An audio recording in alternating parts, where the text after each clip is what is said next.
Hey, you! How do you feel now? I've got a point! Oh my God, the brakes! Oh. What's wrong with yours? All the water's coming out. Is it? It's not good. How's Jeremy doing? That's the thing. I don't know. Ask him, actually. Jeremy, how are you doing? Not brilliantly. I think it's going to be all right. Just need a tow truck.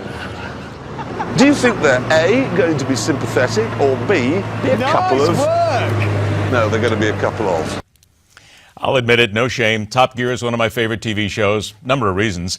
I'm a gearhead from birth. Can't think of anything more fun than driving cars and getting paid to do it. There's also nothing quite like British humor and commentary, though they can far too often be a real band of wankers. And the BBC nailed it by putting together three guys who have no safety gauge on their mouths and are as entertaining as they are informative.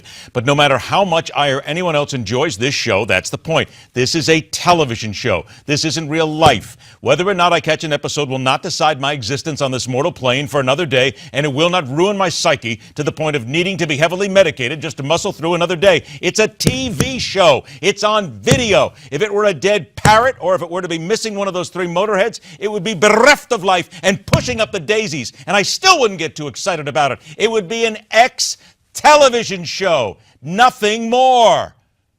This parrot wouldn't boom if I put 4,000 bolts through it. It's bleeding demise. It's not. It's pining. It's not pining. It's passed on. This parrot is no more. It has ceased to be. It's expired and gone to meet its maker. This is a late parrot. It's a stiff. Bereft of life, it rests in peace. If you hadn't nailed it to the perch, it would be pushing up the daisies. It's run down the curtain and joined the crowd invisible. This is an ex-parrot. Never mind the interlude to prove my point. Get on with it. Get on with it! Police are investigating death threats directed at BBC Director General Tony Hall, which are reportedly linked to his decision to drop Top Gear presenter Jeremy Clarkson. Hall's decision not to renew Clarkson's contract because of an unprovoked attack on producer Oisin Timon was met with anger from many of the show's fans. And Scotland Yard have confirmed it is looking into allegations that there were threats to kill the BBC boss, who has reportedly been under 24-hour guard since. The news comes 4 days after Mr Hall announced that Clarkson would not be retained, saying a line had been crossed during his verbal and physical abuse of Timon, and that there cannot be one rule for one and one rule for another. This is about the stunning idiocy of those who have so little real life they have to get to the point of threatening to kill somebody because one person's no longer on the telly.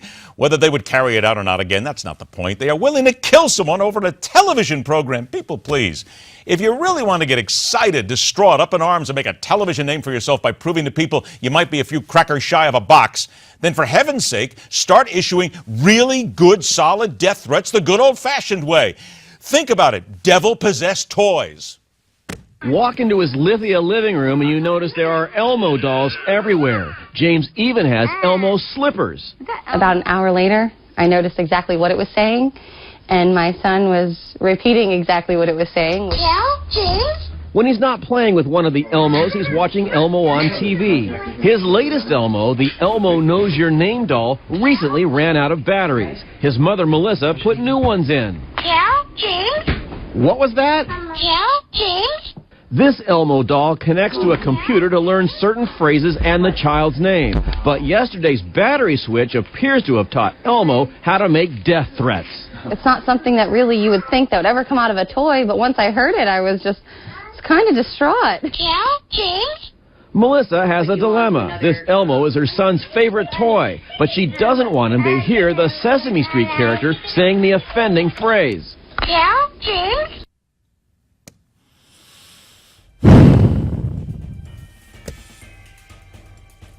I always knew there was something about Elmo. Knew it.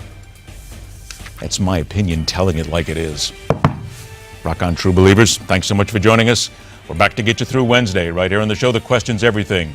Elmo. Right here on MidPoint.